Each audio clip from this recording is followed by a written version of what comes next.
memberikan Kak Eklin waktu ya, mumpung sudah ada di posisi yang enak ya. Semoga jaringannya aman sepanjang presentasi. Silakan Kak Eklin. 20 menit ya Kak. Baik, terima kasih Bu. Apakah suara saya terdengar? Terdengar. Ya.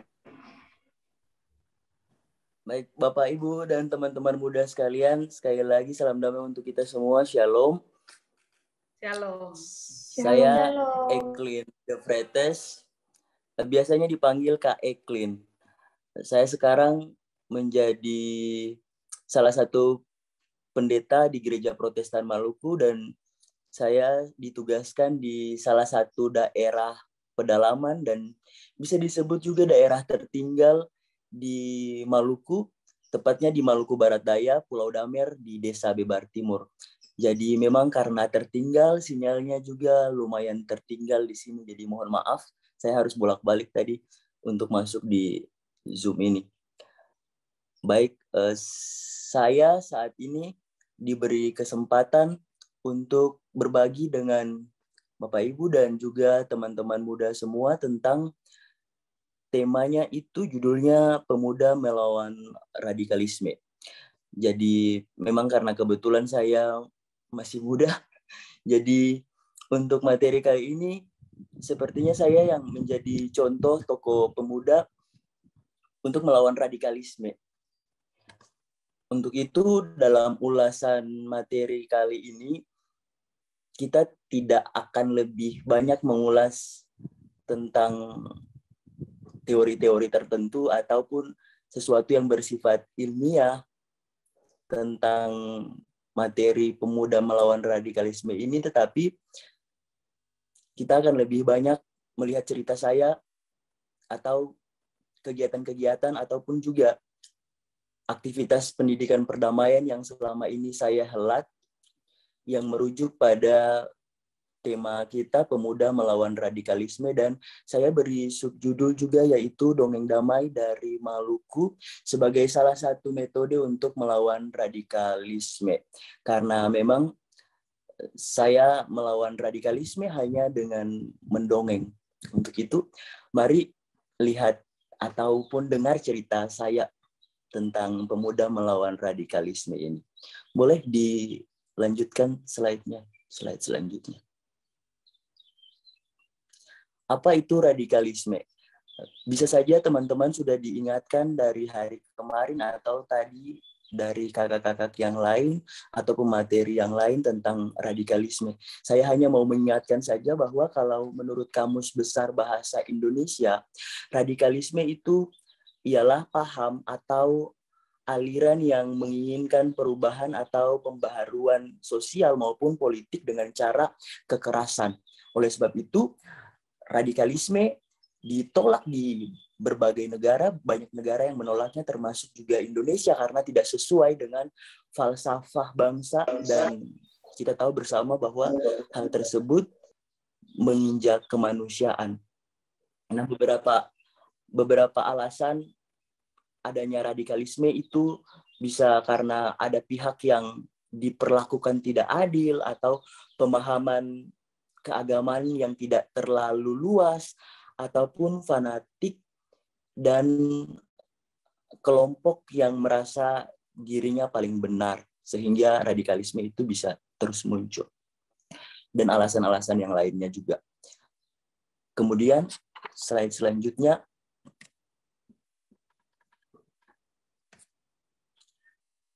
Slide selanjutnya tentang contoh radikalisme. Nah, biasanya kalau nenek saya mendongeng buat saya, kalimat yang untuk memulai dongeng itu nenek bilang begini, pada zaman dahulu itu nenek saya sering sekali kalau mendongeng dimulai dengan kalimat itu. Nah, sama halnya dengan kalimat pada zaman dahulu atau sesuatu yang sudah bersifat lampau, maka begitupun juga dengan radikalisme. Radikalisme itu bukan masalah yang baru-baru saja, tetapi sudah ada sejak lama. sudah ada sejak zaman dahulu itu.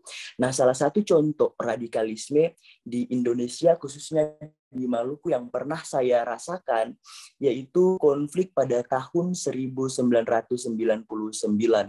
Konflik dengan memakan ribuan jiwa, kemudian juga melululantahkan kemanusiaan, dan juga bahkan melululantahkan kemalukuan.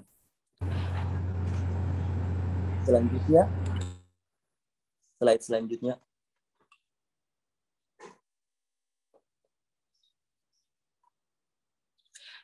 Nah, ini apa latar belakang saya melawan radikalisme dengan menggunakan dongeng. Pasca konflik tahun 1999 di Maluku itu, segregasi wilayah semakin diperkuat. Memang dari dulu itu ada segregasi wilayah, artinya ada kami kelompok lintas iman Muslim dan Kristen memang tinggal terpisah-pisah. Tetapi sejak konflik itu segregasi wilayah tersebut semakin diperkuat. Saudara-saudara Muslim tinggal semakin jauh dari saudara-saudara Kristen, bahkan sebaliknya, agama-agama yang lain pun kami tinggal terpisah-pisah jauh. Padahal sebelum konflik, hidup lintas iman itu di Maluku begitu manis. Namun ketika konflik dan segregasi wilayah itu semakin diperkuat, maka perjumpaan-perjumpaan lintas iman itu sangat minim terjadi. Padahal ketika sebelum konflik, berdasarkan cerita saya atau berdasarkan yang saya alami waktu kecil, saya melihat memang betul bahwa kehidupan Muslim Kristen atau agama-agama yang lain pun dalam kehidupan kemalukuan itu tuh sangat manis memang. Contoh sederhana, sebelum konflik, saya dan keluarga saya itu tinggal di daerah yang mayoritasnya adalah agama Muslim. Keluarga saya, mama, papa, dan kakak-kakak bersama saya itu hanya satu keluarga kami itu yang beragama Kristen di daerah itu. Tapi di usia yang ke-5 tahun itu, saya bisa melihat bagaimana kehidupan lintas iman itu terlalu indah. Misalnya, ketika hari Minggu, keluarga kami hendak ke gereja, ada seorang nenek janda beragama Islam. Nenek itu kalau lihat kami keluar dari rumah, lalu mau pergi ke gereja, nenek sering lari. Namanya Nenek Kiba. Nenek Kiba sering lari, lalu kemudian dulu tuh masih uang 500 monyet itu yang kertas, nenek jaga gulung, Nenek Kiba jaga gulung, lalu kasih buat papa atau buat mama saya. Nenek Kiba bilang, ini kasih masuk buat persembahan di gereja, kasih buat Tuhan Yesus sih. Dan kejadian itu terjadi berulang-ulang, bagaimana seorang perempuan janda Muslim mau memberikan persembahan di gereja. Kami sering menukar makanan tanpa rasa takut, tanpa rasa jijik, tanpa ada prasangka buruk lainnya. Namun hal-hal seperti itu kini kurang dirasakan akibat segregasi wilayah tersebut. Selain segregasi wilayah, sesuai yang saya amati juga, dampak dari konflik tahun 1999 ini ialah segregasi pemikiran, di mana orang tua atau orang dewasa dalam kelompok yang homogen seringkali menceritakan cerita-cerita konflik kepada anak-anak yang tidak merasakan konflik di kala itu atau di tahun 1999 itu. Nah, penuturan tentang konflik dengan pemilihan bahasa yang kurang tepat atau dengan cerita dari satu versi saja tanpa mendengar versi yang lain, maka itu akan berlainan dengan kelompok-kelompok yang lain. Dan ketika cerita tentang konflik dituturkan hanya dari satu sisi saja, kemudian dengan pemilihan bahasa yang kurang enak, maka anak-anak bisa saja memasang pelabelan buruk kepada kelompok yang berbeda atau kepada saudara-saudara yang tersegregasi di tempat yang lainnya. Sehingga segregasi wilayah pun bisa berdampak pada segregasi pemikiran akibat penuturan tersebut. Dengan demikian ketika segregasi wilayah bisa berdampak pada segregasi pemikiran seperti itu, kasus-kasus radikalisme bisa mudah untuk muncul kembali. Nah, berdasarkan latar belakang ini, saya lalu berpikir bahwa untuk melawan radikalisme di Maluku, hal sederhana yang harus dilakukan ialah ciptakan ruang-ruang perjumpaan lintas iman itu. Masyarakat Muslim, Kristen, Katolik, dan agama-agama yang lain perlu untuk berkumpul, bertukar cerita. Tidak perlu bertukar cerita yang berat-berat tentang masalah-masalah politik dan lain sebagainya. Kita bertukar cerita dengan masalah-masalah sehari saja. Itu dapat membuat kita saling memahami, dan ketika ada perjumpaan, ada cerita, dan dengan demikian kita bisa saling memahami, maka dengan saling memahami itu bisa muncul atau bisa tetap tumbuh toleransi. Ketika toleransi itu bisa tumbuh karena saling memahami, maka damai itu bisa terawat. Itu dasar pikir saya. Oleh sebab itu, saya memilih untuk melawannya dengan menggunakan dongeng. Karena dongeng itu mengandung nilai-nilai kebaikan, tetapi lewat dongeng juga saya membuat atau saya memberi ruang-ruang perjumpaan lintas iman baik kepada anak-anak maupun sampai pada orang tua lanjut usia. Kemudian di slide selanjutnya bagaimana memulai mendongeng untuk melawan radikalisme. Saya memulai mendongeng untuk melawan radikalisme tidak langsung dengan mendongeng, tetapi berbekal pada tahun 2016 itu saya mendapat akreditasi sebagai trainer nasional Living Values Education. Maka berbekal dengan sebagai trainer itu, saya lalu membuat pendidikan perdamaian dengan menghelat Youth Interfaith Peace Camp ini. Youth Interfaith Peace Camp, saya bersama-sama dengan teman-teman muda yang saya bentuk, yaitu komunitas JMP. Kalau JMP di Ambon itu Jembatan Merah Putih, tapi teman-teman kita akan langsung masuk dalam sesi lanjutan sebenarnya sesuai jadwal yang dikirim semalam kepada teman-teman sampai dengan kira-kira mungkin 8.20 atau 8.25 kita akan ngobrol bersama dengan Kak Eklin. Kemarin karena sempat terputus, jadi kami menonton ada beberapa video dari Kak Eklin, lalu saya melihat ada banyak sekali apresiasi dan respons dari teman-teman untuk video, tetapi juga untuk cerita-cerita yang dituturkan lewat video tersebut. Maka mungkin kesempatan kita berikan kembali kepada Kak Eklin, tetapi juga kalau dari teman-teman ada yang mau bertanya, Kak Eklin saya persilakan. Bisa begitu Kak Eklin? Kak Eklin. Terima kasih Bu. Apakah suara saya terdengar Bu? Terdengar, jelas sekali Kak Eklin. Silakan. Bapak Ibu dan teman-teman muda sekalian, selamat pagi untuk kita semua. Shalom. Saya akan berusaha untuk melanjutkan sesi sharing atau berbagi yang kemarin sempat terputus. Kalau kemarin itu sudah sampai di bagian bagaimana saya memulai untuk melawan radikalisme di Maluku dengan cara mendongeng. Jika berkenan atau jika boleh mungkin slide-nya ditampilkan. Ya. Mbak Dian atau Mas Ari boleh dibantu. Seperti yang saya jelaskan kemarin bahwa saya tidak langsung memulai melawan radikalisme di Maluku itu dengan dongeng.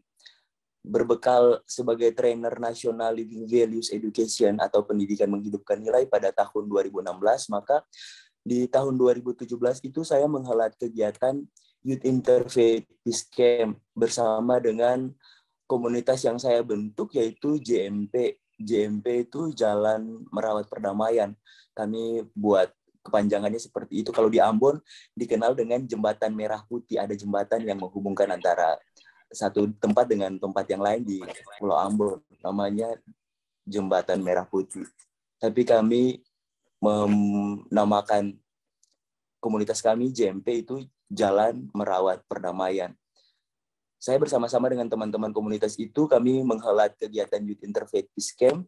Kami mengumpulkan teman-teman muda lintas iman, Kristen, teman-teman agama Katolik, kemudian juga teman-teman agama Islam, dan agama-agama suku. Kami berkemah lalu tinggal selama 2-3 hari dan belajar tentang perdamaian dengan menggunakan materi atau metode Living Values Education itu, tetapi juga dibarengi dengan materi-materi lain terkait dengan perdamaian, toleransi, dan juga lintas iman. Kegiatan ini berlangsung selama 3 kali di sepanjang tahun 2017 itu.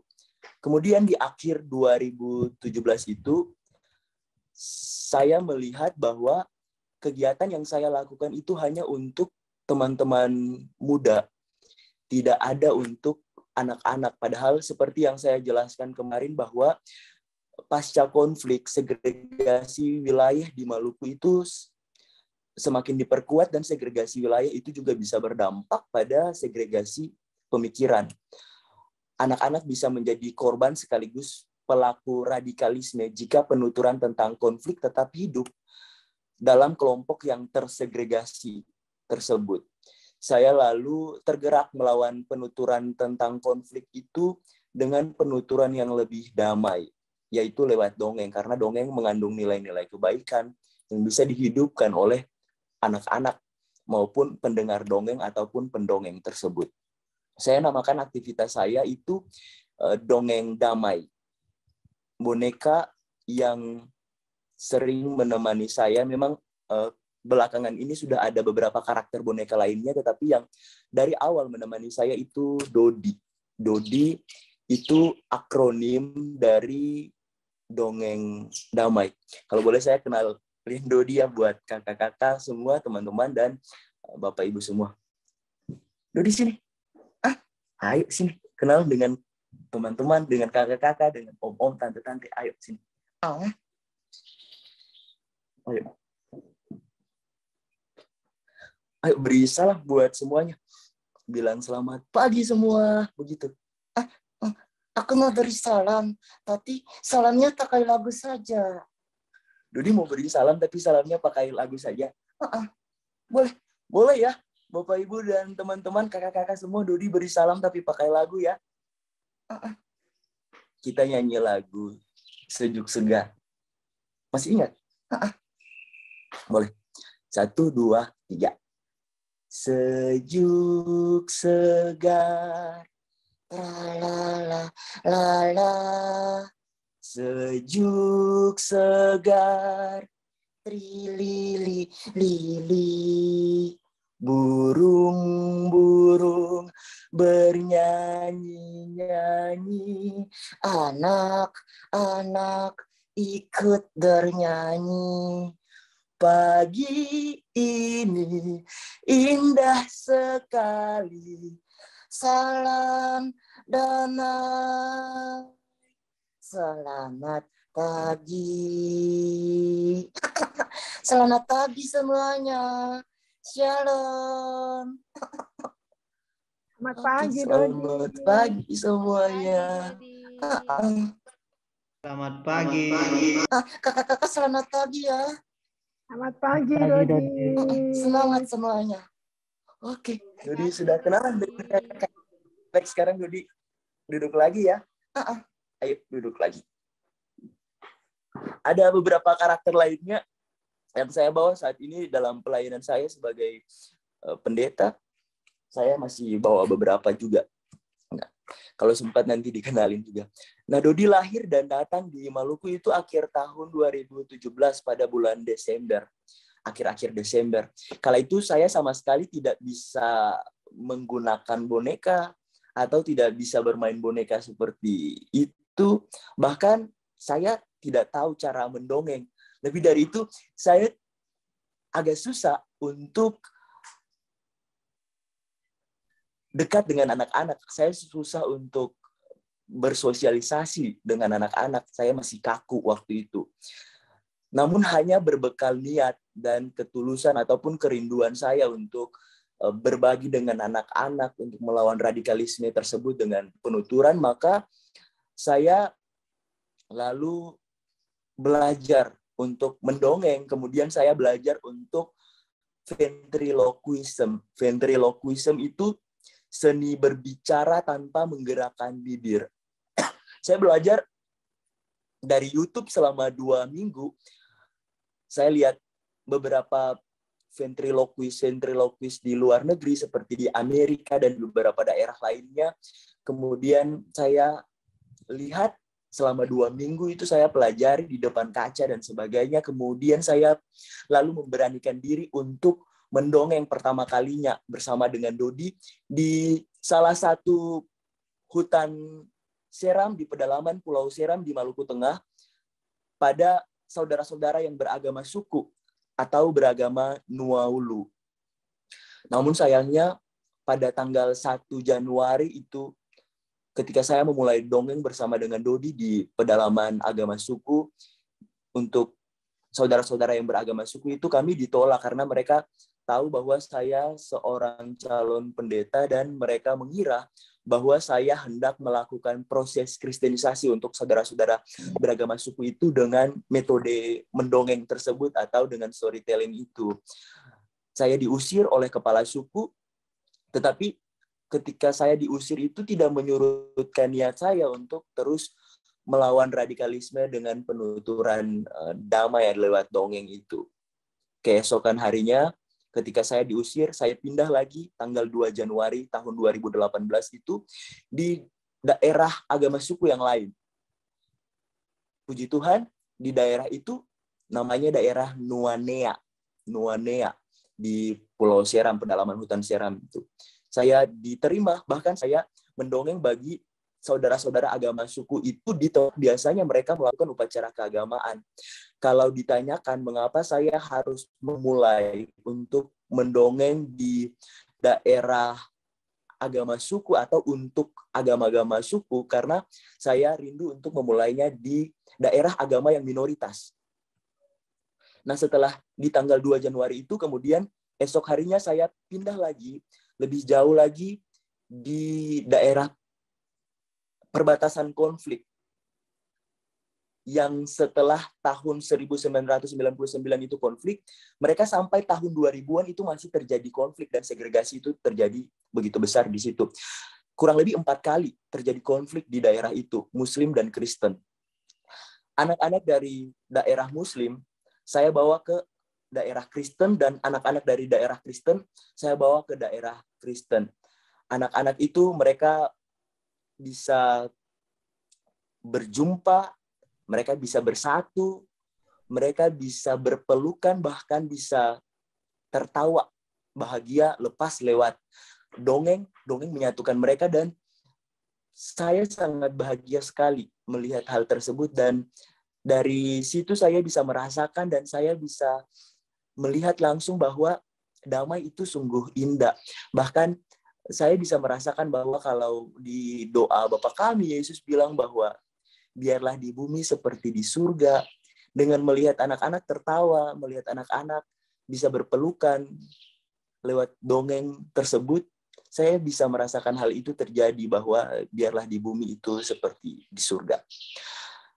Kemudian saya kembali ke Ambon setelah saya menelusuri. Kemudian saya kembali ke Ambon. Setelah kembali ke Ambon, ketika banyak orang yang mulai mengetahui aktivitas pendidikan perdamaian yang saya lakukan, dari situ saya dibantu oleh para tentara maupun juga polisi, tenaga keamanan itu mereka satukan anak-anak Muslim, Kristen di tempat-tempat ibadah, di masjid, di gereja, lalu saya mendongeng bagi anak-anak di masjid, di gereja, di wihara, di kelenteng, dan tempat-tempat ibadah yang lain.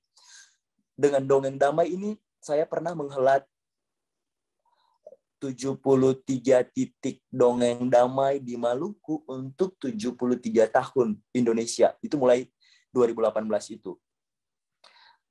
Kemudian saya juga sering mendongeng buat anak-anak difabel, anak-anak di rumah sakit, anak-anak kanker, anak-anak yang sakit lainnya, kalau anak-anak yang susah keuangan dari daerah-daerah pedalaman, kemudian mereka mengalami masa pemulihan atau perobatan di daerah Ambon dan di daerah-daerah luar, seringkali saya dengan mendongeng mencari dana buat anak-anak itu untuk bisa dipulihkan atau bisa membantu biaya pengobatan mereka. Jadi saya mendongeng di sekolah, di masjid, atau di daerah-daerah tempat-tempat ibadah, kemudian anak-anak mengumpulkan uang untuk membantu teman-teman mereka yang sakit. Untuk anak-anak HIV/AIDS juga, anak-anak di daerah-daerah pedalaman, tetapi juga di daerah-daerah gempa atau di daerah-daerah pernah terjadi bencana. Dan saya dengan Dongeng Damai ini tidak hanya mengunjungi daerah-daerah di Maluku, pulau-pulau di Maluku, tetapi juga di luar Maluku. Misalnya di Jakarta, Surabaya, di Makassar, dan di beberapa daerah lainnya. Mungkin di slide-slide selanjutnya itu ada saya juga beri poin tentang apa saja tantangan yang saya alami untuk melawan radikalisme ini. Kalau tantangan yang saya alami, kalau dengar cerita tadi, berarti salah satu tantangan itu pernah ditolak atau diusir. Saya pernah ditolak, boleh setelah di kayaknya slide 6 atau 7 atau 8 begitu kan. Saya selain pernah ditolak di daerah pedalaman agama suku itu, tapi memang secara geografis Maluku merupakan daerah kepulauan dan untuk mengunjungi pulau-pulau itu butuh waktu yang tidak sedikit maupun biaya yang juga tidak sedikit. Saya tidak didanai, saya tidak ada founding dari pihak manapun, tapi saya hanya berusaha untuk menabung dengan menjual coklat. Coklat itu saya beri nama coklat JMP, Jalan Merawat Perdamaian itu. Kemudian saya menjual sukulen, tanaman-tanaman kecil, saya jual, dan semua hasilnya saya gunakan untuk aktivitas saya untuk melawan radikalisme itu, atau juga untuk pelayanan-pelayanan saya, khususnya pelayanan bagi anak-anak lewat mendongeng itu. Slide-nya boleh dilanjutkan saja, Kak. Kemudian, apa saja hasil dari saya melawan radikalisme itu dengan mendongeng? Yang pertama itu saya bisa membangun bonding. Saya bisa membangun bonding atau kedekatan dengan anak-anak. Kalau kakak-kakak, teman-teman, lihat video-video saya, atau yang diketahui juga lewat video-video itu, ada beberapa kisah, jika sempat dilihat, itu ada anak-anak yang tidak mau untuk saya pulang ketika saya kunjungi daerah-daerah pedalaman, maupun anak Islam ataupun anak-anak yang Kristen. Mereka sampai menangis ataupun ada pengalaman haru yang saya tidak bisa lupakan ketika harus melepaskan mereka dari daerah pedalaman itu. Namun karena saya juga menggunakan metode ventriloquism dan juga mendongeng itu di setiap saya melayani ibadah minggu, makanya bonding itu juga bisa terlihat atau bisa dirasakan. Pernah ada salah satu pengalaman itu ketika saya melayani ibadah minggu. Biasanya setelah selesai melayani ibadah kan kami turun dari mimbar. Setelah turun dari mimbar itu ada majelis jemaat yang harus menjumpai kami di bawah mimbar untuk bersalaman. Kami, maksudnya saya dengan Dodi. Jadi bersalaman, tapi sebelum saya bersalaman dengan majelis jemaat yang harus menjumpai saya di bawah mimbar itu, ada salah satu anak yang saat itu saya tidak kenal dia, namanya siapa, saya tidak tahu dia itu siapa, dan dia kisaran berusia 6-7 tahun. Dia lari dari arah belakang gereja, kemudian dia mendahului majelis jemaat itu, kemudian dia memeluk saya. Dia memeluk saya di bawah mimbar itu, lalu dia keluarkan kalimat bahwa mau gendong. Jadi hari itu saya gendong 2 anak, Dodi bersama anak itu. Kami langsung menuju depan gereja lalu bersalaman dengan semua jemaat. Nah, ada beberapa kejadian yang serupa yang menggambarkan bahwa kedekatan itu bisa dibangun atau diikat dengan dongeng atau dengan storytelling ataupun dengan penuturan-penuturan damai seperti itu. Selain itu, lewat dongeng damai itu seperti yang tadi saya bilang juga, bahwa saya pernah membuat kegiatan 73 titik mendongeng di Maluku untuk 73 tahun Indonesia. Kemudian keluarga saya juga setelah melihat saya mendongeng lintas pulau dan lintas iman itu, ada banyak orang yang memberi donasi berupa buku-buku dongeng, kemudian juga boneka-boneka bagi saya, dan saya tampung begitu saja di dalam kamar. Namun karena saudara-saudara dan kakak-kakak saya melihat hal itu terlalu banyak, makanya mereka membuat di depan rumah saya itu ada kuburan kakek saya yang tidak menggunakan batu nisan. Mereka sulap karena ada kakak saya yang merupakan seorang arsitek. Dia lalu sulap, dia membuat kuburan itu menjadi ruangan berukuran 3x4. Saya namakan ruangan itu Rumah Dongeng Damai, dan tempat itu jadi ruang perjumpaan juga untuk para guru lintas iman maupun para guru sekolah minggu. Anak-anak belajar mendongeng dan juga mereka berbagi di situ lewat dongeng. Selain itu, hasil yang saya dapatkan juga untuk melawan radikalisme ini dengan mendongeng, saya sudah menulis buku-buku mendongeng ini, buku dongeng damai. Bentar. Bukunya seperti ini, Mari Belajar Mendongeng Kisah-Kisah Damai. Jadi di dalam buku ini sudah memuat kisah saya, perjalanan saya untuk melawan radikalisme dengan mendongeng, kemudian teknik-teknik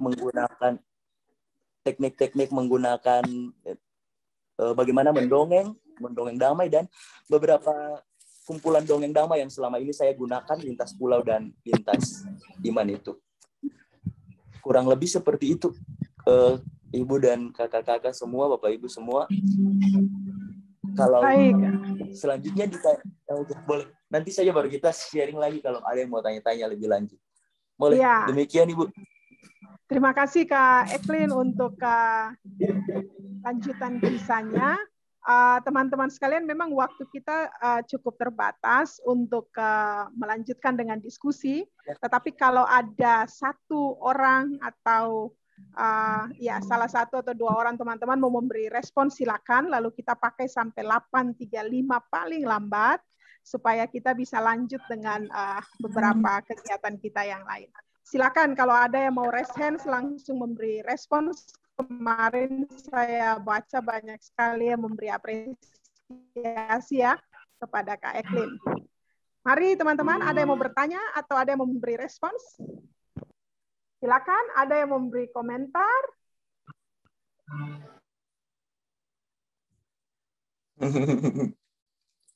Baik, dua ya. Yang pertama dari Meilanda STT IKAT, lalu yang kedua dari Adi Dharma Budiasma. Silakan, Mei, silakan. Kalau gitu Mei boleh membenarkan audio, saya pindah ke Adi dulu ya, baru nanti lanjut lagi dengan Mei. Silakan Adi. Baik, terdengar ya, Bu? Ya, terdengar suaranya. Oke. Ya. Baik, terima kasih dan saya mengapresiasi apa yang dilakukan Kak Eklin. Ini bagi saya hal yang luar biasa dan ini salah satu bukti nyata yang wujud bukti nyata gitu. Dan saya belajar luar biasa dari Kak Eklin ini. Pertanyaan saya adalah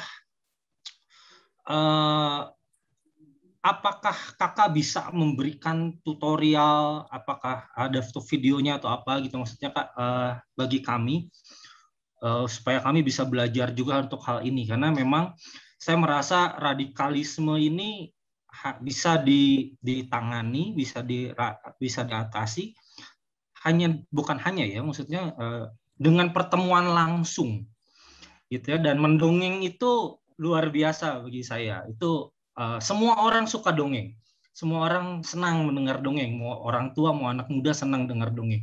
Nah, apakah ada tutorial bagi kami, maksudnya yang sederhana Kak, supaya kami nanti mungkin ketika kami kembali ke kampus kami bisa memulai suatu pelayanan mendongeng ini gitu. Karena di Bandung pun di daerah Jawa Barat ini kan, ntar saya tutup jendela dulu. Jawa Barat ini juga kan terkenal rasisnya gitu ya, terkenal Islam garis kerasnya. Dan di kawasan kampus kami juga itu daerah pedesaan juga, kadang ada acara untuk 17-an dan kami berharap mungkin kami bisa melaksanakan dongeng damai ini. Apakah ada tutorial atau apanya gitu, Kak? Terima kasih. Tuhan berkati. Baik, terima kasih Adi. Lalu lanjut kepada Mei. Di chat juga ada 2 pertanyaan, jadi nanti Kak Elkin bisa sekaligus merespons ya. Silakan Mei. Ya, terima kasih atas kesempatan yang diberikan kepada saya. Jujur untuk beberapa dari hari kemarin saya sangat penasaran dengan materi ini dan puji Tuhan diberkati sekali. Nah, untuk Kak Eklin, untuk metode ini saya rasa sangat tepat dan sangat bagus digunakan.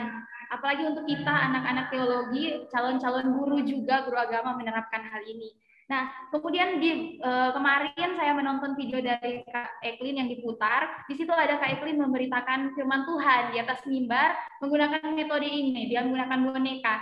Jadi yang menjadi pertanyaan saya, bagaimana respon jemaat saat Kakak menggunakan metode ini, berkhotbah di depan jemaat dan menggunakan boneka? Bagaimana respon dari jemaat?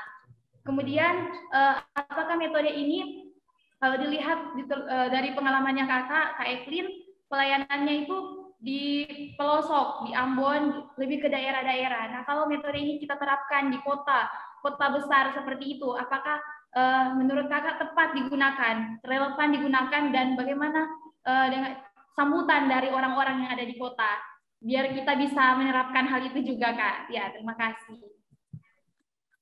Baik, terima kasih Mei untuk pertanyaannya. Kak Eklin ada 2 pertanyaan di room chat. Yang pertama dari Juwita Okta, dia bertanya kalau Kak Eklin mendongeng untuk komunitas lintas agama atau yang berbeda agama, apakah cerita-cerita yang disampaikan adalah cerita-cerita moral atau diambil dari kisah-kisah Alkitab. Lalu dari Maria Berdika ada pertanyaan bagaimana teknik bercerita menggunakan boneka. Saya tertarik untuk belajar mendongeng. Nah, Kak Eklin, waktu kita terbatas, saya mohon maaf sekali. Bolehkah Kak Eklin merespon 3-5 menit begitu? Lalu ya. Harus ada sesi khusus ya, kita undang lagi Kak Eklin ya. Salah satu rencana tindak lanjut kita untuk nanti. Yang... Baik, terima kasih Bu. Kalau untuk teman-teman yang pertanyaannya terkait tentang tutorial, teknik mendongeng dan sebagainya, itu saya sudah mencatatnya semua di dalam buku ini, Mari Belajar Mendongeng Kisah-Kisah Damai. Jadi di sini teman-teman atau siapapun, orang tua atau pegiat literasi, pegiat anak bisa belajar mendongeng dengan menggunakan boneka ataupun untuk menghidupkan nilai-nilai kedamaian, toleransi itu dengan buku ini. Semua teknik yang saya gunakan, entah itu teknik ventriloquism, seni berbicara menggunakan tidak menggerakkan bibir atau dengan menggunakan boneka, semua saya ulas di sini dan juga dibarengi dengan dongeng-dongeng yang selama ini saya gunakan. Saya tidak menggunakan dongeng di Alkitab, tetapi imajinasi saya saja untuk menggunakan nilai-nilai yang dalam keseharian mereka yang harus dikembangkan supaya damai dan toleransi itu bisa tetap terawat. Nah, dalam buku ini sudah diulas semuanya, kakak-kakak. Jadi kalau mau dapat, boleh kunjungi teman-teman saya di Ambon, di Rumah Dongeng Damai. Di Instagram itu ada, kalau teman-teman mau dapatkan.